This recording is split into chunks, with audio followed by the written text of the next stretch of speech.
तक नीतीश कुमार कह रहे थे परिवारवाद के खिलाफ थे, लेकिन अब उन्हीं के बेटे के आने की बात हो रही है। मैं हमेशा परिवारवाद राजनीति के खिलाफ रहा हूँ। अगर आप एक ही परिवार के लोगों को अवसर देते रहेंगे तो दूसरे लोगों को जो जमीनी स्तर से आगे निकले उसको कभी कैसे मौका मिलेगा। बिहार में जितनी भी पार्टियां हैं सब में परिवारवाद देखा गया है। कुशवाहा समाज की आबादी 14% के, उसको 4% की कर गई, और हमसे जिसकी कम आबादी है उसको ज्यादा दिखा दिया गया है। तो फर्जी है, टोटली फर्जी नहीं, टोटली फर्जी है, टोटली धांधली है। यदि मौका मिलता है निशिकांत दोबारा करवाएंगे इसको, दोबारा करवाएंगे बिल्कुल। ही नहीं, पिछड़ा समाज को तो सबने ठग लिया, मुस्लिम को भी ठगा है, अल्पसंख्यक को भी ठगा है, दलित को भी ठगा है। जो चीज कुशवाहा के साथ है वो सबके साथ है, 2-4 जात को छोड़ के।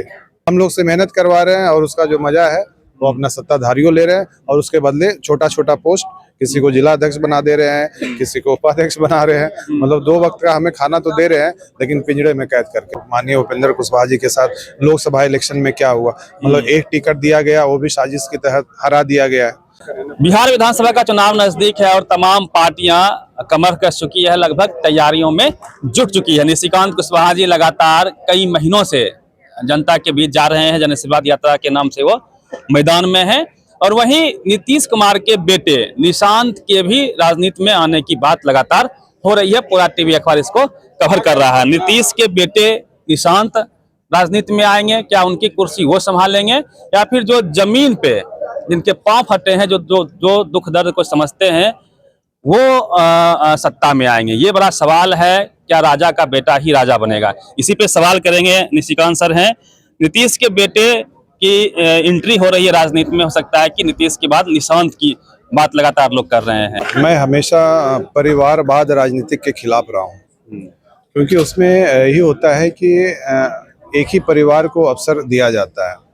इसके पीछे जो मेहनत होती है, इसके पीछे जो पूरा कुर्बानी होती है, वो जनता की होती है।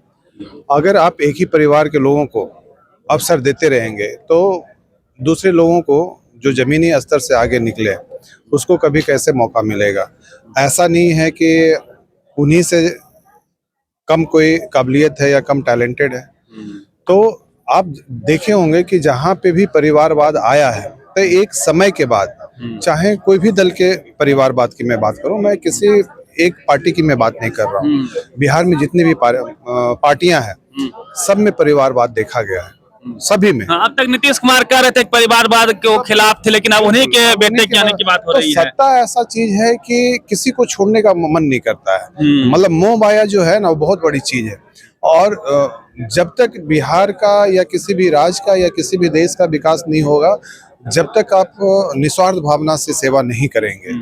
आज आपका उम्र हो गया किसी का भी, तो मैं हमेशा यही बोलता हूं कि राजनीतिक का भी एक रिटायरमेंट टाइम होना चाहिए। जब आप किसी आईएएस का या आईपीएस का आप एक रिटायरमेंट का एज रखा है कि भाई 60 साल अगर हो गया है तो उसको रिटायर किया जाए, उसके पीछे कुछ वजह होगी, तभी तो एक एज का निर्धारित किया गया है ना। अरे संविधान में ही निर्धारित है कि भाई 58 साल या 60 साल के बाद आप सरकारी नौकरी से आपको रिटायर होना हो। तो इसके पीछे जो वजह होती है यह होती है कि एक सर्टेन एज के बाद लोगों का फिजिकली और मेंटली दोनों जो लेवल है वो काम करना बंद कर देती है, कम कर देती है। आप सर लगातार बिहार में घूम रहे हैं, लगभग आधे दर्जन से अधिक डिस्ट्रिक्ट में आप इस तरह के कार्यक्रम किए हैं, हजारों लोग देखने और सुनने के लिए आपको आए हैं।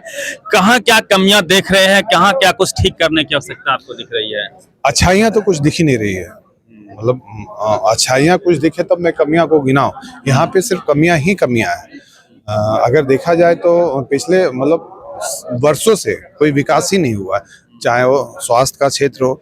एक पथरी का इलाज करवाने के लिए जिला से पीएमसीएच आना पड़ता है, तो सोचिए क्या बिहार विकास किया है।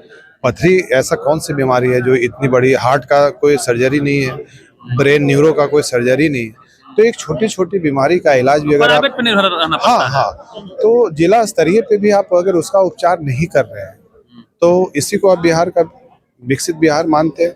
शिक्षा का आप स्तर देख लीजिए, आप यहाँ पे डिग्रियां तो सबके पास है लेकिन नौकरियां किसी के पास नहीं है। क्योंकि शिक्षा का स्तर इतना गिरा हुआ।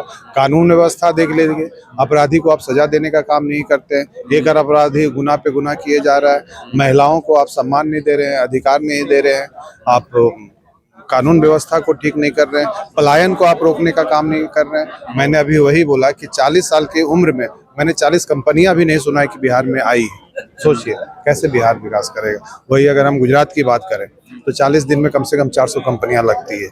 तो बिहार गुजरात में एक फर्क है।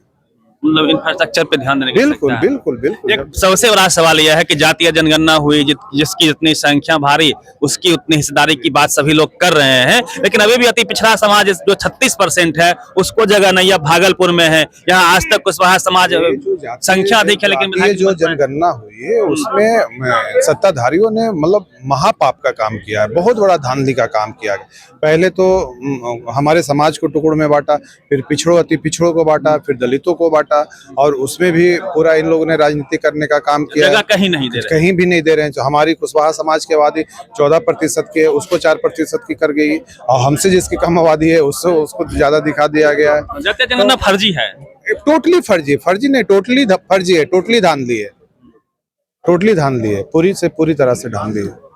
तो यही सब है कि हम लोगों का मनोबल टूट सके, हम लोग सत्ता से दूर रह सके, हम लोग राजनीतिक क्षेत्र से दूर रखे, इसलिए इन लोगों ने इस तरह से काम किया।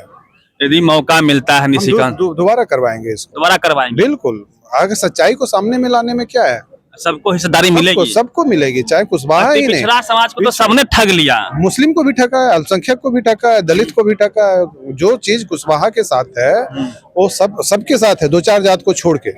जो सत्ता में जो का विस्तार हुआ वहाँ अति पिछड़ा समाज नहीं दिख रहा है।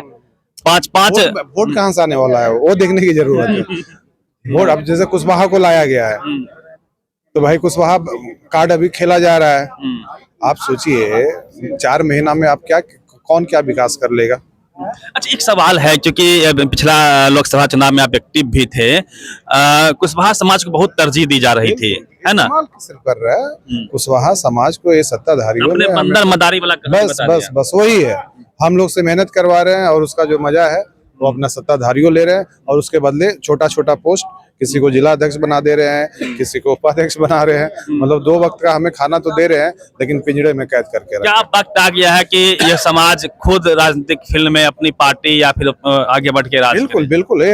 हमारा समाज थोड़ा समय के लिए सो गया था, लेकिन हमारा समय सोने वाला नहीं है। हमारा जो समाज है वो शासन करने वाला है। हमारा समाज सम्राट अशोक के वंशज है, तो जो उन्होंने पूरे देश को नेतृत्व किया, पूरे देश के ऊपर शासन किया, तो हम फिर से वही समय लाना चाहते हैं, फिर से हम वही शासन लाना चाहते हैं। एक आखिरी सवाल लेंगे। उपेंद्र कुशवाहा बड़े नेता के तौर पे उभरे आपके समाज से, सम्राट चौधरी को मुख्यमंत्री बनाया गया, प्रदेश अध्यक्ष बनाया गया, जगह तो दी गई, कहाँ क्या कमी देख रहे हैं इन लोगों में?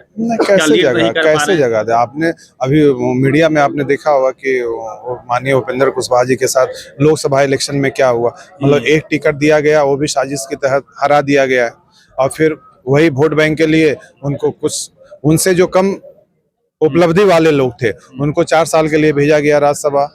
और उपेंद्र कुशवाहा जी जैसे मतलब इतने पुराने नेता, कुशवाहा समाज के इतने बड़े नेता होते हुए उनको 1.5 साल 2 साल के लिए, तो ये सब राजनीतिक है, सिर्फ एक वोट बैंक का इस्तेमाल किया जा रहा है और कुछ नहीं है। अब टिकट मांगना नहीं है, बांटना है। ऐसे भाई हमारा 14% का आबादी है, हमारी उपलब्धि तब होगी जब हम टिकट बांटेंगे।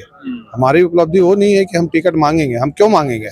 कोई 2% वाला 4% वाला आके हमारे पास टिकट मांगेगा तो हमारी उपलब्धि है ना। 14% वाला हम क्यों जाएंगे किसी और के पास मांगने के लिए टिकट?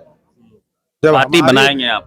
बिल्कुल, ये हम लोगों ने फैसला लिया है, हमारे समाज के लोग फैसला ले रहे हैं कि हमारे समाज को सही जगह नहीं मिल रहा है, सही हिस्सेदारी नहीं मिल रहा है, तो हमारी हिस्सेदारी तभी मिलेगी जब हम सत्ता में आएंगे और हम अपनी ताकत दिखाएंगे। वही हम अपना ताकत दिखाने के लिए, सत्ता में आने के लिए यह आंदोलन किया जा रहा है। निश्चित तौर पे लोकतंत्र में जनता की संख्या ही नेता की सबसे बड़ी ताकत होती है। लोकतंत्र की सबसे बड़ी ताकत ही हुई, ताकत दिखा रहे हैं और सबके हक हिस्सेदारी की बात कर रहे हैं। पूरी बातचीत पे प्रतिक्रिया रवि मेहता, पब्लिक पिलर, भागलपुर।